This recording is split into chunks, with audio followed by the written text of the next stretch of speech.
Hey guys, it's MaskGamer978 here. We're going to be listening to 3 creepy true horror stories that happen on Christmas, which is now. So we're going to be starting in a few seconds, but please like and describe my video, and we will begin.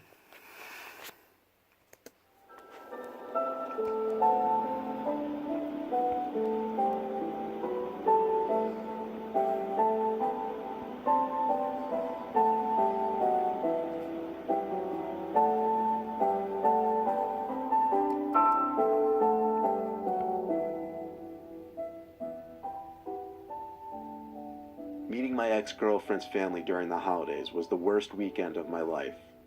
They lived in a different state than my ex Kaylee and I. We were on Long Island in New York. They were all the way up in Vermont. Our relationship was still kind of new, but she seemed to think it was serious enough for her parents to invite the two of us up there for Christmas. Kaylee had a really small family, so apparently it would be just the two of us, her brother, and her parents. Pulling up to the house was a pleasant surprise. The house was beautiful, and it stood on a huge, well-kept property secluded from any other houses. As Kaylee and I got out of my truck, her parents came out to the porch to greet us. First impressions, they seemed friendly and weird. An unexplainable type of friendly. The father didn't smile, but he shook my hand, patted me on the back, and said it was great to meet me. The mother hugged me, showing a lot more emotion, but something about her face was a bit off-putting. She had a really wide smile that seemed a bit exaggerated. The house was as beautiful inside as it was outside. It had a wooden lodge-type atmosphere to it. A little while later, I met Katie's brother Paul, who got home from work.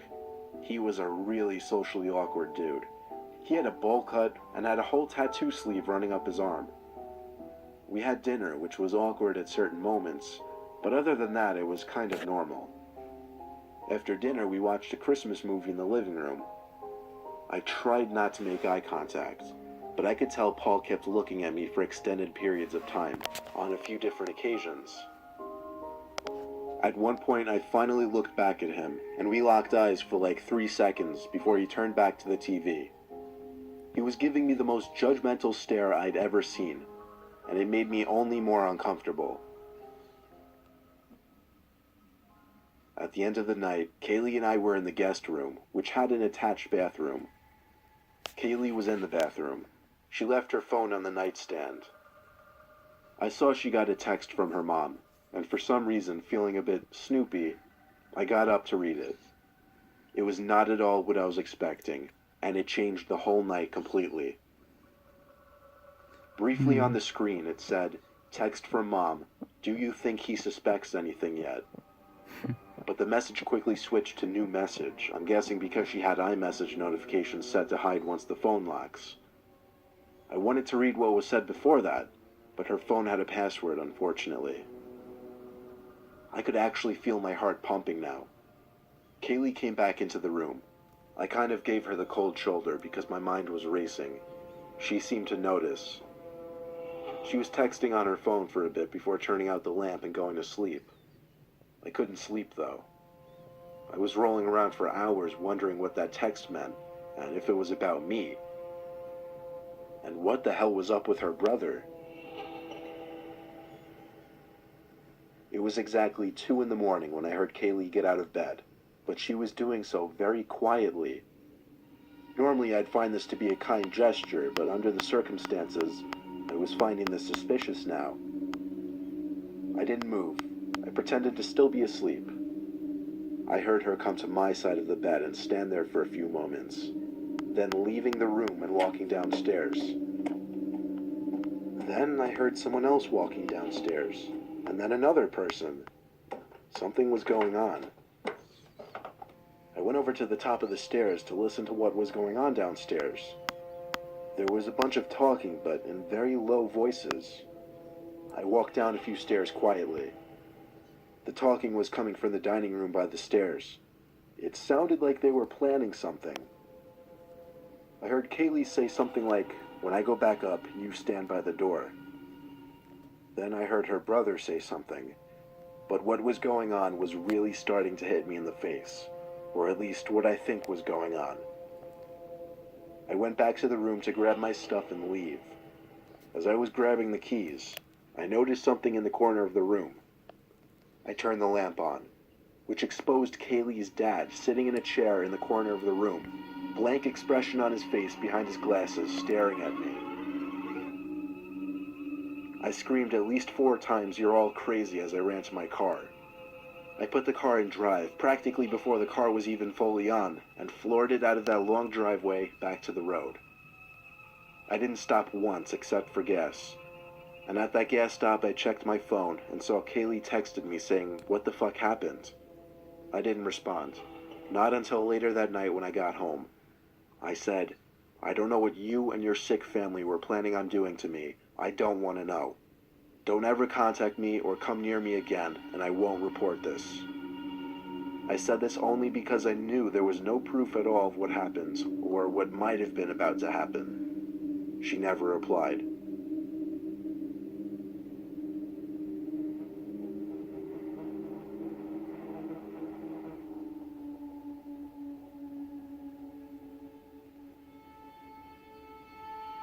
It was Christmas Eve night, 1 in the morning.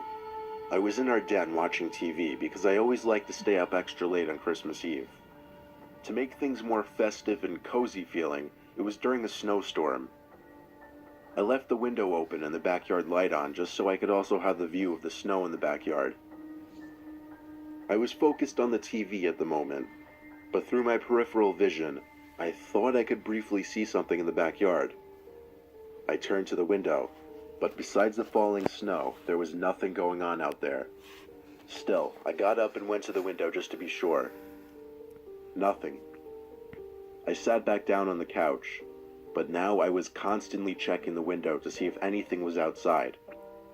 About 10 minutes later, I calmed down and forgot about it and reverted my full attention back to the movie.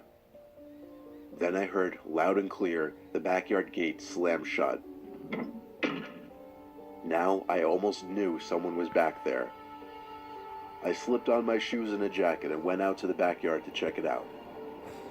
There were boot marks in the snow, leading from one gate across the yard to the other gate. I was not feeling brave enough to follow them, so I went back inside. As I was taking off my boots and jacket, I saw a track of wet, muddy snow on the den carpet, leading from the office to the hallway that led to the living room. That was also the way to my parents' room. First, I had to go to the office to see how they broke in, so I followed the boot marks to the office without turning on any lights to make my presence known. I was expecting to see one of the windows busted open, but everything was intact. Then I realized the boot marks didn't start in this room. They ended in this room.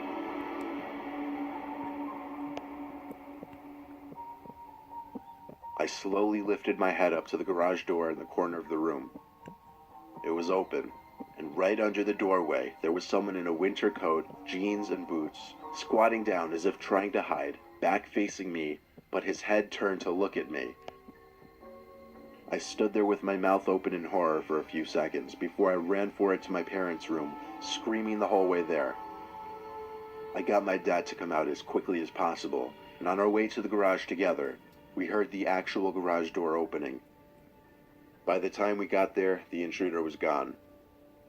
Realistically, we could have followed his boot marks, but who knows how far he'd gotten by that point. We found out he broke in through an unlocked living room window. Just goes to show, if somebody has intentions of breaking into your house, they'll find a way, which is why you should always lock all your doors and windows.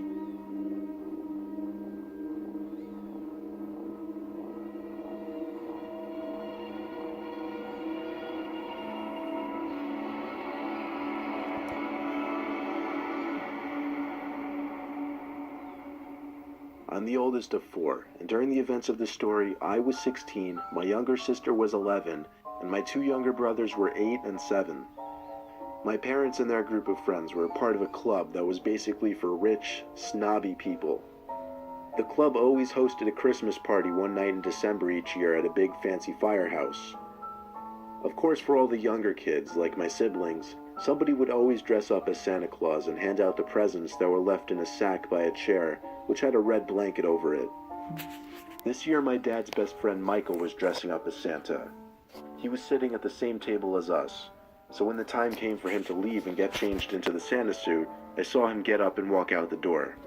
There were like 20 young kids there, they never noticed. Everyone was having a good time, chatting and whatnot, kids playing on the floor in the center of the room, when the door to the firehouse opened and bells were heard jingling. All the kids jumped up yelling Santa, and in came Michael in a surprisingly unimpressive Santa costume. It honestly looked like the cheapest thing he could find at Party City. A serious downgrade from last year. The hat and the beard were alright, but the costume just seemed cheap. Not the usual costume the club supplied. He chuckled and did his best Santa impression. I had to say, he was doing a really good job of changing his voice, though. I saw a few of my parents' friends whispering to each other. Michael grabbed the bag of gifts and said in his best Santa voice he'd be right back with the presents. He sounded so different, though. He walked out the door with the bag of gifts. That's when my dad and a couple other guys ran after him yelling, "Hey!" I still didn't know what was going on. Not until my mom told me that wasn't Michael. I wanted to feel important, I guess, so I ran outside to the parking lot as well, where I found my dad and two other guys standing there, looking around dumbfounded. The man dressed as Santa was gone. The real thing they were concerned about was where Michael was. Michael's car was also missing. I asked them if they were sure that wasn't Michael. They were all positive, though. We tried calling Michael, but his phone was off. We tried his house phone after a while, too, which went to voicemail. We had to send a search party, but we couldn't find him anywhere, though. Eventually, my dad and I returned to the firehouse to pick up my mom and siblings. Just about everyone went home by then. I waited outside. I heard a scream for help in the distance. It came from the woods, deep in the woods. I ran to the tree line to scream back Michael's name. He yelled back help again. It was him. I was too excited to go back for my dad, so I ran into the woods, following his screams for help, and I found him, tied to a tree in a bloody mess. Blood was dripping from his forehead down to his face. He looked like he'd been beaten by a blunt object. I cut the little rope with my key, and he struggled to his feet. I walked him back to the parking lot, and he screamed when he saw his car was gone. When Michael left the building planning to get changed into the Santa costume, he was jumped by 3 guys wearing masks, one of whom struck him in the forehead with something metal repeatedly until he was knocked out. Next thing he knew, he woke up tied to a tree in the woods. It's sick to think that 3 or 4 men could have set up a plan like this, involving harming somebody just to steal a bunch of gifts from children, some of them pretty expensive. And to add insult to injury, they stole Michael's $50,000 car. I felt terrible for him, and I still do. It's not the kind of story that he can just bring up for fun. It's still a painful story to tell, even for me.